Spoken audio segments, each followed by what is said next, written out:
a millionaire on average invests 20% of their income. So I was crazy enough when I started in my 20s to Yeah. say, okay, I'm making a pretty strong income. I want to invest at least 50% Sheesh.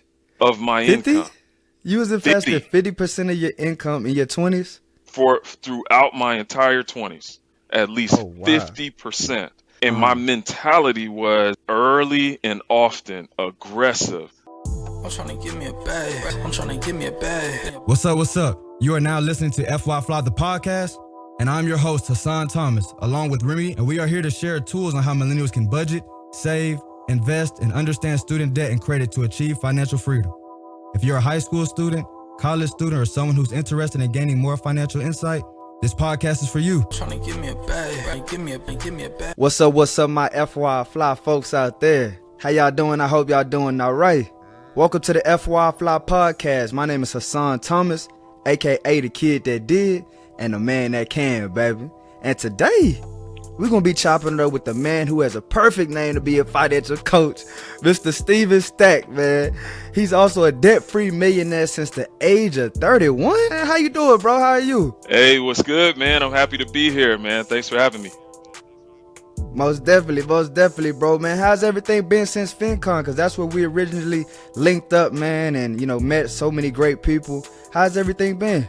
Man, it's been amazing just meeting so many like-minded people that are looking to build wealth and really trying to help others do the same, man. So just incredible. Facts, brother. Well, we no longer here at FinCon, man. We at FYI Fly, and here we like to skip the fluff and get right into the good stuff, man. So I was doing some research and I saw that about 8% of people, or 8% of millionaires, are black. And since we are speaking with someone in that category, I just wanted to come out and ask you, bro, what's it like being a millionaire? And is it everything that you thought about, when you were a kid, thinking about, I want to be a millionaire? Yeah, so it's actually really cool to be a millionaire, and in some ways Mhm. it's a little surreal sometimes when I think about it. But I also want to say this too. So Yeah. I'm thankful to say I had really awesome parents growing up. So there really Mhm. wasn't a day of my life that I didn't feel wealthy, because I was Yeah. always felt rich in, love and joy and peace, Mhm. which I believe actually were the major things that set me up to be able to build wealth later on down the road. Wow. Because I didn't come from a ton of money, but Mhm. I do feel like I came from a ton of wealth. So, and I think that's something that we need to touch on there, is the importance, because not everybody has great parents, and I do have great parents as well, and I see how beneficial it has been, even going to college, seeing the difference from, what I'm saying, seeing the people, who was raised a certain way or raised a different way, and seeing their actions. So, like, touch on how important it is to have a parent figure, or if you don't have that, finding some type of mentor, finding somebody that you can look up to and aspire to be like, even though if you don't have that certain person around you. It's really hard to be what you've never seen. And Yeah. like even for me in my journey of wealth building, okay, I can be wealthy and keep things really low and under wraps because I'm just Yeah. more of a chill guy anyway. But I felt a real passion and desire to let people know, hey, we do exist. There are people that look like you, that are wealthy, that are actually cool people, Mm. that like to have fun, like to kick it and chill. That It aren't the doesn't big have time athletes, big time right, rappers. Yeah. right. Uh, That just look like everyday people, but even though I may be ordinary, I've been able to do a lot of things consistently to get extraordinary results. mm, So yeah, just having people in your life that you see consistently, that you can touch, feel, grab, and yeah. see that are doing it, man, it's hard to quantify the impact, man, but it's huge. I wanted to ask you, what are some of the financial habits that you really focused on to become that millionaire? Yeah, so the first thing was I knew that I had to live within my means, meaning that I couldn't Mm-hmm. spend more money than what I actually made. So Yeah. that was just core and foundation. You can only do that for so long before you get in trouble financially. So that was the first thing. Like I knew that. I knew I needed to save some money. So I'm a data guy. So I like to give people like data and statistics so they can have something to build Numbers off don't of. lie, man. Come on. Right, right. So the average millionaire invests, or the a millionaire on average invests 20% of their income. Okay. So 20%. 20% is what the average millionaire invests of their income. Mm-hmm. So I would say, like 10% is pretty good start. Yeah. 15, you're doing pretty good. Anything from 20 or above, you're starting to do exceptional. So I was crazy enough when I started in my 20s to Yeah. say, okay, I'm making a pretty strong income. I want to invest at least 50% Sheesh. of my 50? income. You was investing 50 50% of your income in your 20s? for throughout my entire 20s. At Oh, least wow. 50%. And my Uh-huh. mentality was early and often aggressive. Let me Yeah. get after it as soon as I can, because just to kind of give people the timeline, Mm. when I started in the working world, so I Yeah. studied engineering in school and then took an engineering role coming out of school. Makes When I sense. That's where came that out, bag at. Engineering right, and tech. right, Makes it. right, Makes it. right. So when I came out, it was in that '08, '09 time frame. So think like Mm. housing market crisis, Great Recession. So I knew enough to know, Mm. hey, if times are really this bad, Yeah. then I Everything need on to be discount. right. Everything's on discount. I need to be Yeah. pouring money in to as many assets as possible. So Mm-hmm. those were things right out of the gate that I did and said, okay, I don't want to waste this opportunity of having a strong income and just Mm-hmm. blowing it on stuff that appears to look good but Yeah. doesn't do me any good. So, bro, when you were investing 50% of your income, because I know my listeners may hear that and like 50%, I can't do that. I can't do that. But like, talk to us a little bit about the balance of your day to day life. Did you still go out? Did you still, what did that look like while you were investing and saving? Like, talk to us about the balance that you had. Yeah, so Or was at was there a balance, or were you just locked in? Boom, we gonna get to financial freedom, and then we gonna have a balance at 31. Talk to it. right, so for me, Mm, like I'm a more simple kind of guy, but I was super simple then. So like coming out of school, mm, like entertainment for me was like, oh man, y'all can just go catch a movie or go watch a game. It didn't have to be anything super yeah. fancy or do a ton of it.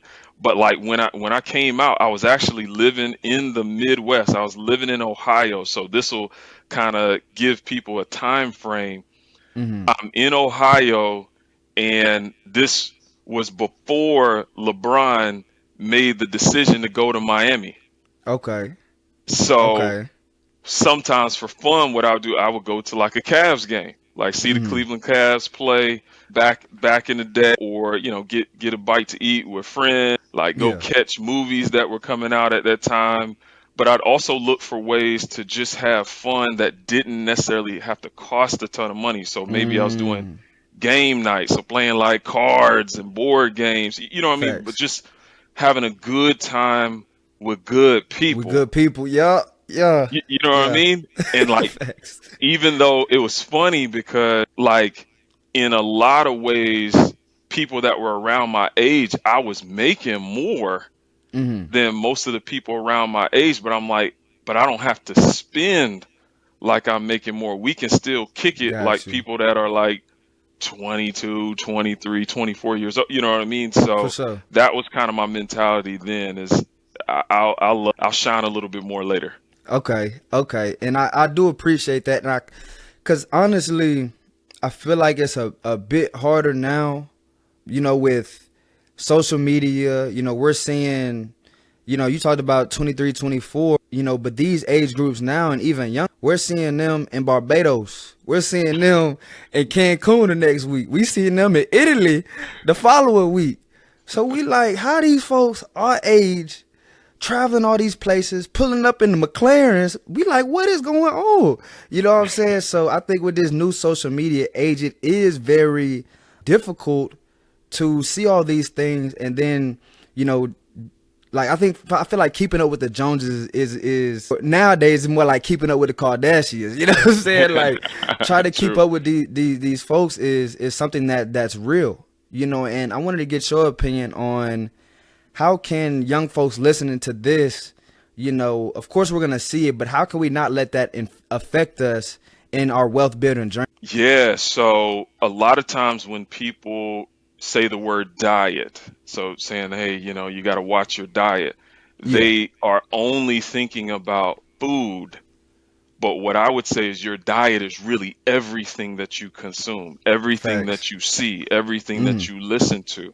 So if you have a steady diet of seeing people flossing, you know what I mean? Or like stunting and saying, oh man, yeah, I'm doing this, I'm doing that. Man, I done yeah, pulled up into Barbados, like you said, I'm out in Machu Picchu, you know what I mean? yeah.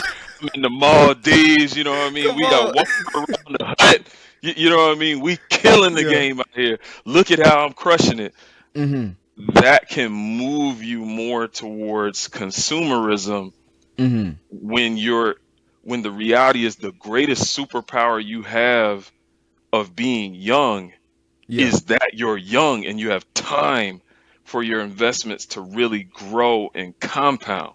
Mhm. So I know it may seem difficult or it may seem far off of, nah, man, I want to get it now.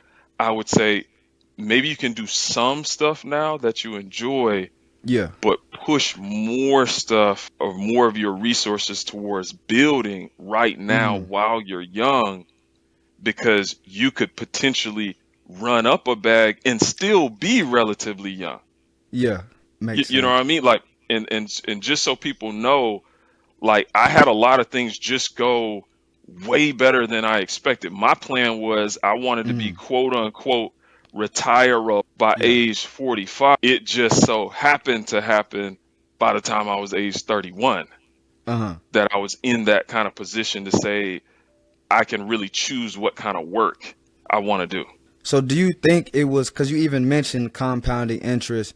Do you think your time was ramped up due to compounding interest, or what do you think, you know, really contributed to your early success? So it was a few things. The discipline of living within my means and aggressively putting money aside. So like the sheer Yeah. volume of the amount of money I was putting aside, the consistency to keep doing it. Mhm. Plus you got to think about the environment that we were in. We were coming off of one of the worst downturns since the Great Depression back in 1929. So like things were super depressed down, which by the way, as of the time of this recording, the Mhm. market is retreating backward as we speak. Mhm. So it's presenting potential opportunity to really look to build wealth. So Yeah. so it was the habits that I had, the amount of money I was investing and the market environment that I was Mhm. in to where I'm investing in the stock market and in real estate Mhm. that put me in a position to where things rapidly grew even faster than I could have expected. Okay. Okay, that makes sense. And I really want to, harp down on that interest, because I don't feel like a lot of young folks really understand compounding interest and just regular interest and how it can work against us or how it can also work for us. So can you explain the two ways that interest can really work for us? Like you already did kind of a compounding interest, but explain a little, go a little bit deeper into interest for those young folks listening. Yeah, so the reality is compound interest is happening one way or the other, just meaning that Hmm. if you think about a snowball at the top of a mountain that's really small and you start to roll it down, Yeah. at first it's small and it may be picking up a little bit more snow, but once it starts getting close to the bottom of that mountain, it is a huge, That just start like just rolling, yeah. right, just like monstrosity, like this huge thing.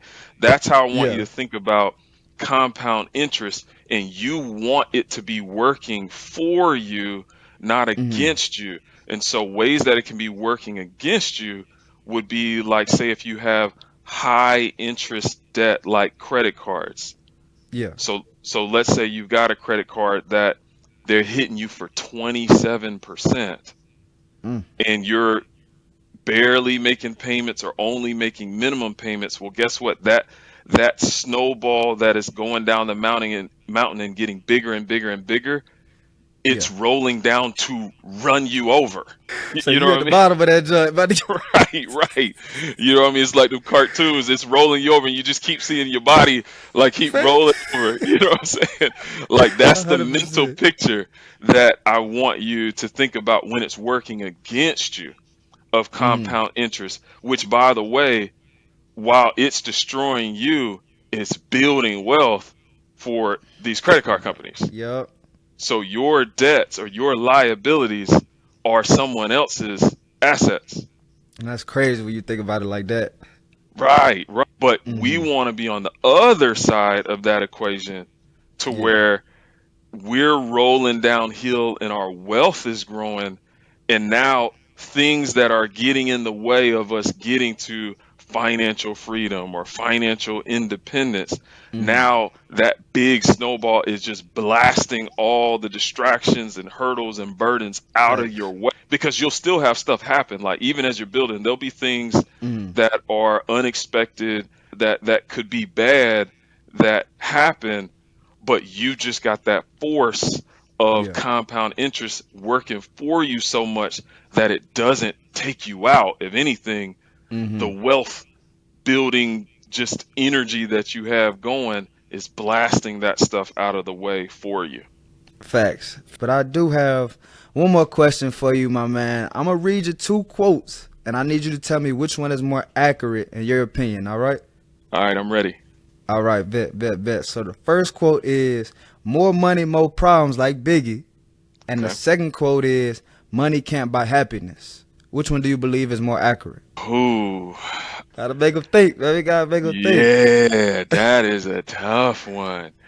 Like I've got bones to pick with both of them. Break it down. So here's what I'm gonna say. I Mm, probably have more issue with someone saying more money, more problems, mm, because that's just a really negative way to view life in the world. Of saying facts. like, okay, I got more, so now I'm gonna have more problems. Versus if I had to tweak that quote, I would say more money, different problems. Okay. Okay. And why is that? Because in a lot of ways, having more wealth gives you more flexibility, allows for more opportunity, Mm, gives you more time. Like one of the best benefits of wealth is having the time to think. come on now. You know what I mean? Mm-hmm. So to just equate it to more money, more problems, I probably have more of a bone to pick with that versus if I say money can't buy happiness. So, like in the essence of the quote, it Yeah. doesn't buy you directly more happiness, but it can allow you to facilitate a life that has more happiness in it. Mm-hmm. You know what I'm saying? Like, Yeah. I think we just got to be a little more honest about the conversation on that. I know I said this earlier of that I felt wealthy every day of my life Mm-hmm. because of, like just some of my upbringing and just feeling very rich and wealthy in like intangible things, like love and joy and peace and things like that. Yeah. So there were wealthy things that already existed, but I could make a strong argument that in many ways those things enhanced when I did get more, because it just, the more wealth I had, it put more of a magnifying glass on what was Mhm. already there for me. So Yes, hopefully that and makes sense. you already had, like you said, that love, that joy, so that money magnified who you truly were already. Yes. But I do think something that you said when you were like, having that money and that time freedom gives people the more time to think. Well, some people think negative, you know what I'm saying? Like some people had those negative thoughts. So if you give them more time, of course it's gonna be a negative situation because that was already in you. Right. So, echoing to back what you say, I agree 100% on both ends. It really has, like, that money can't buy happiness, but it can put you in a position to be happy. But if you're not already happy inside or joyful inside, then that money's just gonna magnify the hate. It's gonna magnify the envy or whatever negative feelings that you may be feeling. Right, right, right. Which is why something that I often say when I'll define wealth is, I'll say that I believe that wealth goes beyond just what's in our bank account to the Mm-hmm. person that we're becoming.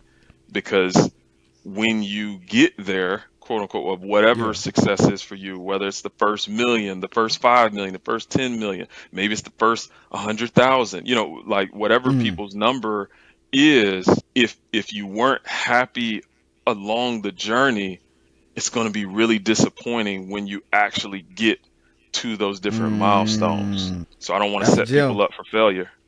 That's a gem. That's a gem because we'll, and I'm glad that we talked about that balance in your life earlier, finding, free or low cost things to do, go out to movies with friends or having a good time with good people, enjoying that process. Because imagine if you wouldn't have done none of that and you would have just been locked in and had no type of balance, and you're just, instead of investing 50, you invest in 80 and you're not doing nothing. You know what I'm saying? And then you finally reach that milestone, and then just like you said, you disappointed because you're like, oh, so this what it's like to be a millionaire? Right, You right, know what I mean? right, right. Exactly. Like you want to build really in every way. So like even Mm-hmm. even for me, like health is really important for me, man. I'll exercise regularly, which it's great for tons of things, like just for me to be around longer, to feel better when I am living. I have more energy Mm-hmm. towards the wealth building efforts that I may be pursuing. And just it's a stress reliever. You know what I mean? Like there's so many benefits that come from just trying to build wealth in every way, build wealth in the quality of the relationships you have with Mm-hmm. people, man. Like for those who are listening, like I feel incredibly grateful for the relationships that I have, like the people in my life Yeah. that have encouraged me along the way and that I've been able to encourage too. Like Mm-hmm. it's hard to put a price tag on that. You know what I Big mean? facts. But sometimes people, they'll gas you into just thinking like, oh man, just shut yourself in a room, forget everybody. You know what I mean? Cut Yeah. everybody off. Which hey, if they're negatively impacting you, I understand that. But Mm-hmm. like to just get rid of everybody and it's just all do it yourself. It's like, man, Yeah. that well, what happens when you get there and you don't have anybody to enjoy it with? So Yeah. Then folks get depressed and all those different things, man. But super happy to have you on here, man. You drop so many gems that if my audience not only just listens but actually applies and implements this information, it's definitely gonna change their life, man. So let everybody know where they could find you from. Let everybody know where they could find you at. If you got any final gems for us, go ahead. yeah, so I'll give you where you can find me, and then I will lay out a quote for people to think of. Maybe I'll give you a bonus one. Maybe I'll do two. Yes. But right. So my website is just stevenlstack.com. That's Steven with a V, Steven, L stack, stack.com. So that's one way to connect with me if you have questions or potentially even want to work together. together. I'm also on social media. I'm most active on Instagram. My handle is at stacking with stack. So STACKING with stack. So you can find me there as well. It's the same handle on TikTok. Same thing if you're looking for me on Facebook. My Twitter is just Steven L Stack. Which, Told by the y'all he way, had the perfect name to be a financial coach, man. I told right, y'all. right. Thanks. Come on, Yes, I was man. gonna say. By the way, Stack is actually my government name. Like that's actually my last name. And if you do follow me on those things, which I'd encourage you to, I'm regularly sharing things to just try to help people along the way, give them good information as well as just encouragement. But I won't hit you up for any crypto trading, so watch out for the scammers. That's Yeah. probably not me. And if you're unsure, if you ask for a voice note and it's actually me, I will actually respond with a voice note to you. But those are ways to connect with me, and I wanted to just kind of give a quote for people to chew on that I'd heard fairly recently, that it says, when you're born, you look like your parents, but when you die, you look like your decisions. And so I'm going to say that one more time. When you're Mm. born, you look like your parents, but when you die, you look like your decisions. So keep making consistently good decisions. It doesn't mean you're always Yeah. going to perfectly get it right. Don't worry, I did not perfectly get it right, and yet it's been able to work out well for me. But just be consistent in making good decisions over time, and I think you'll win. That's huge. That's huge because we definitely need to be more aware of our decisions and our choices because, I think I saw this on your page as well. Where we were 5 years ago or where we are now is because of the decisions and the choices that we made 5 years ago. And then where we'll be in 5 years is because of the choices and decisions that we're making right now. So Yep. if you're listening to this podcast, you making the right decision. Yeah, that's right. That's right. Yes, sir. Yes, sir, man. Like I said, man, thank you so much for joining the show. We rocked out today. And everybody listening, you know what I need y'all to do? Stay safe, stay invested, and stay FYI Fly. We'll see y'all next week. Thank you all for listening to FYI Fly, the podcast, and we hope you enjoyed the show. Tune in next week for more financial literacy insights with our special guest. Please visit our website, social media platforms, and subscribe to our YouTube channel at FYI Fly Podcast. That's FYI FLI Podcast. See y'all next week and stay fly.